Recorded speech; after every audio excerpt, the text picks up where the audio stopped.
Before her head rolled through the Paris dust, Marie Antoinette was worshipped like a goddess. Versailles glittered beneath 1,000 golden chandeliers, every crystal shimmering as if to honor her beauty alone. The air itself seemed perfumed, powdered wigs, lace fans, and laughter echoing through endless marble halls. She was the living symbol of elegance, the queen of diamonds, draped in silks so fine they whispered when she moved. In that world of mirrors and music, she appeared untouchable. A woman made of light. At masked balls, nobles competed just to catch her gaze. Portraits of her in pastel gowns traveled across Europe, turning her image into legend. To the elite, she was grace incarnate. To those beyond the palace gates, she was something almost supernatural. Beauty without flaw, charm without effort, fortune without end. Yet even perfection breeds enemies. The same eyes that adored her began to watch with envy. But the illusion was fragile. The chandeliers could not hide the cracks beneath the gold. Behind the laughter, the court whispered about her spending, her taste for jewels, her appetite for luxury. While the queen danced, France starved. Bread prices doubled, taxes crushed the poor. And outside the gates of Versailles, mothers rocked their hungry children to sleep, cursing the woman who wore their hope around her neck. Still, inside the palace, the music never stopped. The fountains sparkled as if mocking the drought. Courtiers bowed, powdered faces smiling, pretending not to see the smoke of riots rising on the horizon. And Marie, barely in her 20s, believed it would all last forever. After all, she was born to rule, not to fear, but history was already turning against her. The same beauty that once crowned her queen was sharpening into a weapon. Every rumor, every scandal, every diamond she wore began to glitter like a blade. Soon, the goddess of Versailles would discover that admiration can rot into hatred, and that even queens can be sacrificed to the mob's hunger. Because behind the silk and perfume, the people were starving, and the clock was ticking. Beyond the gilded gates of Versailles, France was breaking. The cobblestones of Paris were slick with mud, hunger, and fury. In cramped tenements, families tore apart loaves so small they could vanish in a child's hands. Grain had become a treasure, bread a dream. Men cursed the king's taxes. Women prayed not for mercy but for change. And in every tavern, every alley, one name was whispered with venom: Marie Antoinette. She was no longer the radiant queen of France. To the people, she had become a monster wearing diamonds. Madame Deficit, they called her. The woman who bankrupted a nation to fund her gowns and masquerades. Pamphlets spread like wildfire, showing her as a serpent strangling the country, a witch conjuring famine, a harlot feasting while mothers starved. Each image dripped with hatred, transforming a young woman into a living symbol of corruption. Inside Versailles, the contrast was grotesque. While peasants boiled grass to survive, the palace feasted on pheasants, truffles, and champagne. Candlelight glittered on gold plates as laughter echoed through endless halls. The queen's gowns changed with every hour. Silk, satin, and lace that cost more than a farmer would earn in 10 lifetimes. Every ruffle became an insult, every jewel a weapon against her. And yet, Marie seemed unaware of the storm building beyond her mirrors. Born an Austrian archduchess, she had never known want, never felt the ache of an empty stomach. Her sin was not cruelty, but blindness, a blindness that would cost her everything. For to the starving, luxury is not beauty, it is betrayal. When word spread of her lavish spending and the infamous diamond necklace affair, a scandal she didn't even orchestrate, her reputation collapsed completely. The people didn't need proof, they needed someone to blame. And who better than the foreign queen, who seemed to smile while they starved? Outside the palace, the air grew thick with resentment. Inside, the music played on, as if the walls themselves refused to hear the cries of the poor. But whispers have a way of growing louder, and soon, the whispers of hate turned into the screams of revolution. It began with footsteps, thousands of them. On a grey October morning in 1789, women of Paris marched toward Versailles, their cries echoing like thunder.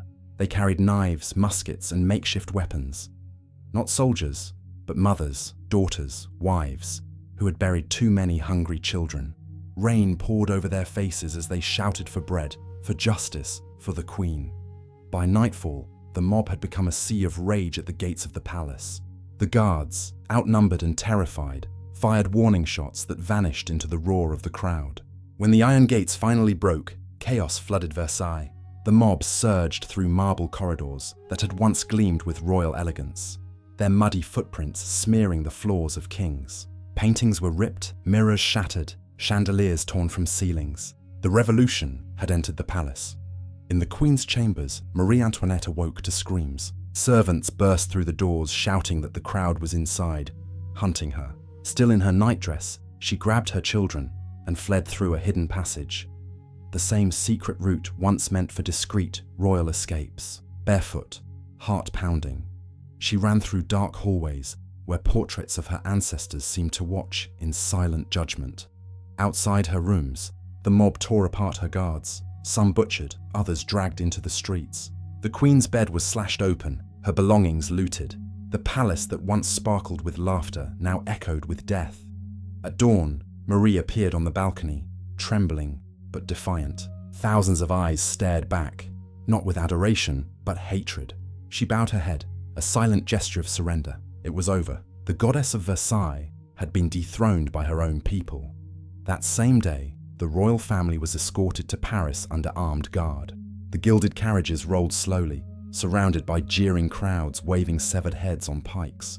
Versailles, the palace of mirrors, faded behind them, replaced by the cold reality of captivity. Royalty had been stripped bare, and France had tasted its first victory. But for Marie, the nightmare was only beginning. The people didn't just want change, they wanted vengeance. The Palace of Versailles had been a kingdom of mirrors. Now, Marie Antoinette's world was reduced to stone walls and iron bars. The Tuileries Palace, once a royal residence, became her gilded cage. Windows were sealed, guards posted at every door, every whisper monitored. The Queen who once dined under crystal chandeliers now ate from tin plates under watchful eyes. At night, she would sit by the dim light of a candle, her fingers trembling as she mended her children's clothes. The sounds outside were no longer music and laughter, but the chants of mobs demanding her death. She wrote in secret letters that were never meant to leave the walls. I am calm, as one must be when everything is lost. When the king was executed, the silence afterward was unbearable. She did not scream, she did not faint. She simply stared, her face pale as wax, her heart hollowed out. Her son, the little Dauphin, was taken from her arms. For his re-education, they said, and thrown into a dark cell where he would slowly wither away. Even her daughter Marie-Thérèse was forbidden to see her. Then came the temple prison, damp, cold and crawling with lice. The Queen of France, who once commanded legions of servants, now washed her own linen in a bucket and counted vermin as her companions. Her hair turned white before she reached 40. Her skin grew pale and thin, the color of candle wax. Her letters were read aloud by guards, her tears mocked as crocodile. They stripped her not only of her crown, but of her name, calling her simply Widow Capet. To them, she was no longer a person, only a symbol to be destroyed. Yet even in chains, there was a strange dignity in her silence. She refused to beg, refused to curse. The woman once accused of arrogance now met cruelty with grace. Perhaps for the first time, she understood the full cost of her crown. And as her world shrank to 4 damp walls, the Revolution sharpened its blade. By October 1793, Paris had become a city of judgment, and Marie Antoinette, its most hated prisoner, was dragged into the theater of her own destruction. The courtroom of the Revolutionary Tribunal was packed with bodies and hatred, the air thick with sweat and vengeance. People craned their necks to see the fallen queen, to feast upon her ruin. Once, nobles had gathered to watch her dance. Now, citizens gathered to watch her die. The charges were read like daggers, conspiring with foreign powers, depleting the treasury, plotting to kill the people of France. But the most grotesque accusation of all came last: incest with her own young son. The words hung in the air, foul and heavy. Even her accusers hesitated. The crowd murmured, uncertain for a moment whether they had gone too far. Marie stood, her face ghostly pale, her eyes hollow from sleepless nights. Then she spoke, not with rage but with quiet defiance. Nature refuses to answer such a charge, she said softly, and I appeal to all mothers who may be here. For the first time, the courtroom fell silent. It was not the silence of respect, but of discomfort. The silence of those who suddenly remembered she was human. Yet the revolution had no room for humanity. The prosecutors sneered, twisting her words into guilt. Witnesses were bribed, evidence forged. and every question designed not to reveal truth, but to humiliate. As the hours dragged on, Marie's posture remained calm, her dignity unbroken. She had once been judged by courtiers who bowed to her. Now she was judged by men who wanted her head. Every eye watched her not for justice, but for vengeance. The trial was a performance, and her death the inevitable finale. When the final verdict was read, she did not flinch. She simply lowered her head, lips moving in prayer. The revolutionaries cheered as the judge declared her guilty. Guilty of treason, guilty of corruption, guilty of being Marie Antoinette. The verdict was decided before she even spoke. Death by guillotine. October 16th, 1793. Dawn crept into Paris like a ghost. Inside her narrow cell, Marie Antoinette awoke to the sound of footsteps and the metallic clatter of keys. The light that filtered through the bars was pale and cold, the kind that makes everything look already dead. She rose slowly, knowing this would be the last morning she would ever see. They brought her a plain white dress, the color of purity, or perhaps of surrender. Gone were the silks and jewels of Versailles. Even her hair was cut short, roughly, so that the blade would not be hindered. When the scissors closed around her golden curls, it was as if the last fragments of her former life fell to the ground with them. She asked for paper, and with steady hands, began to write her final letter to her sister-in-law, Madame Elizabeth. The words were tender, measured, almost maternal. She thanked her for kindness, begged her to watch over her children, and forgave those who condemned her. "I die in the Catholic and Apostolic faith," she wrote, "and I pardon all my enemies." There was no bitterness, no fury, only a strange peace, as if she had finally stepped out of the storm. Around her, the air smelled of damp straw and decay. The guards spoke in low voices, avoiding her eyes. In that silence, she could almost hear the city awakening. The shuffling of feet, the distant tolling of bells, the faint hum of an expectant crowd gathering for the spectacle of her death. When the letter was taken from her hands, she looked up once more toward the small window, where a weak ray of sunlight broke through the bars. For a moment it illuminated her face, pale, thin, but still dignified. Then came the sound of boots outside her door. The executioner entered carrying rope. Without protest, she extended her arms. As the cords bit into her wrists, she whispered a prayer beneath her breath. Her cell door closed behind her, and the world held its breath. Then came the cart, and the longest road of her life.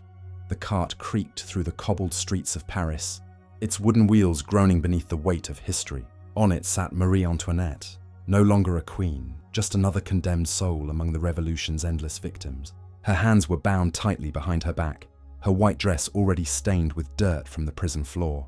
Yet she sat straight, her chin lifted, her gaze fixed on the horizon. The crowd poured in from every alley, a sea of faces twisted by anger and triumph. They spat, shouted, laughed. Some waved pikes adorned with severed heads, still dripping crimson. The same streets that once echoed with cheers on her wedding day now roared for her death.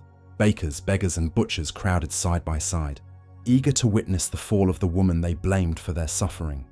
A priest rode beside her, murmuring prayers that vanished beneath the thunder of drums. The rhythm pounded through the air, drowning every other sound, a heartbeat of revolution, relentless and cold. Marie tried to whisper a reply, but her voice was lost in the noise. Her eyes drifted over the crowd, not with fear, but with something deeper, sorrow, perhaps even understanding. She passed the Palais Royal, once the center of her husband's court, now a nest of revolutionaries. The facades of the buildings she had known gleamed with sunlight, indifferent to her fall. Mud splashed against her skirt as the cart rolled on. Children pointed at her. Old women cursed her name. And yet, amid the chaos, a few watched in silence, their expressions uneasy. They had expected a monster, not a pale, composed woman facing death with quiet dignity. The procession crawled through the heart of Paris, a mockery of royal pageantry. No trumpets, no petals, no guards of honor. Only drums, dirt, and death. When the cart finally reached the Place de la Révolution, the air changed. The jeers faded into a tense murmur as the crowd parted. Marie raised her eyes. And there it was. The guillotine stood tall and gleaming, the blade catching the light of the grey October sky.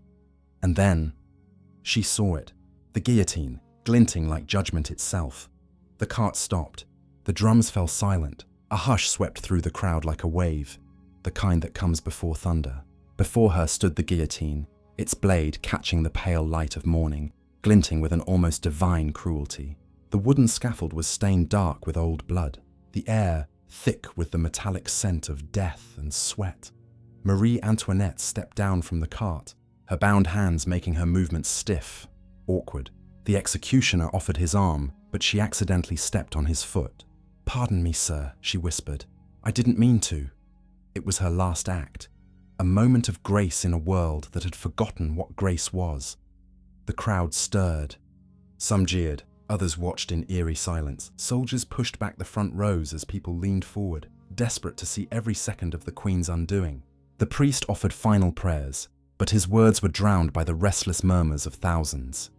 The executioners worked with mechanical precision. They cut away the ribbons from her dress, tied her hands once more, and guided her toward the plank. Her hair, now grey and cropped, fluttered slightly in the wind. She looked up once, not at the crowd, not at the blade, but at the sky. For an instant her lips moved, perhaps in prayer, perhaps in farewell. Time seemed to slow. The drums began again, low and steady, echoing like a heartbeat counting down her last moments. She lay down without struggle, her face calm, her eyes open. The blade above her glimmered, suspended in frozen judgment. Then, the sound.